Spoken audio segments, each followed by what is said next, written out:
Good afternoon, boys and girls. This is Mr. Holmes getting ready to explain to you how to subtract polynomials. Here I have two polynomials. My first polynomial is 3p cubed plus 8p squared minus 8p minus 4. I have my second polynomial, 5p cubed minus p squared plus 17. In subtracting these two polynomials, I'm going to use what we call the vertical method.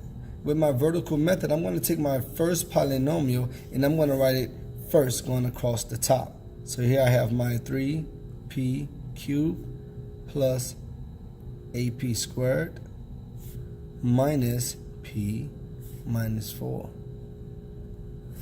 My second polynomial here, I'm going to write down right below it, and I'm going to make sure that I put like terms underneath one another. That's what makes the vertical method so great. You can put like terms right underneath one another, and you can clearly see what terms you are going to combine. In this case, 5p cubed, I'm going to put underneath 3p cubed because they both have a p cubed. In other words, p to the third power. Here I have a negative p squared. I'm going to take this negative p squared, and I'm going to put it underneath 8p squared because they both have a square. Now, in speaking, I made a mistake and put an 8 there, so allow me to erase that 8. It should just be negative p squared. Here I have a positive 17. I'm going to take this 17 now and I'm going to place it underneath my negative 4. I'm going to do this here because both these are constants, therefore they are like term. Remember guys, a constant is simply a number. And I'm going to subtract my bottom polynomial from my top polynomial. Here's the trick. Well, I wouldn't say a trick per se. This is the math behind it. I'm going to take and I'm going to rewrite this. And when I do this, what I want to do is I'm going to keep my top polynomial just as is.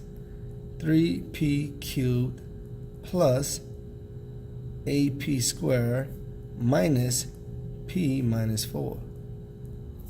Now, what I'm going to do now is I'm going to go ahead and I'm going to change my minus sign to a plus sign, and then I'm going to change every sign on each term. Ultimately, what I'm doing is I want to distribute this negative 1 inside of my second set of parentheses, changing all signs. So my negative sign now will become a positive. My positive p cubed will be 5p cubed will become a negative 5p cubed. My negative m squared will now become a positive p squared. And my positive 17 now, after negating it, will become my negative 17. And again, I'm able to do this because I'm going to distribute this negative 1 inside of the parentheses. So what I suggest to my students is just change the minus sign to a plus sign, then change every sign thereafter the minus sign. From here, I can combine like terms. I have 3p cubed plus a negative 5p cubed. So in your calculator, you will plug in 3 plus negative 5. When you do this, your answer you'll get is negative 2. And they both have p cubed. That's what makes that term special. Next, we have 8p squared and a positive 1p squared. So in my calculator, I will punch in 8 plus 1. And this will give me a positive, so I'm going to put a plus sign there, 9, and they both are p squared.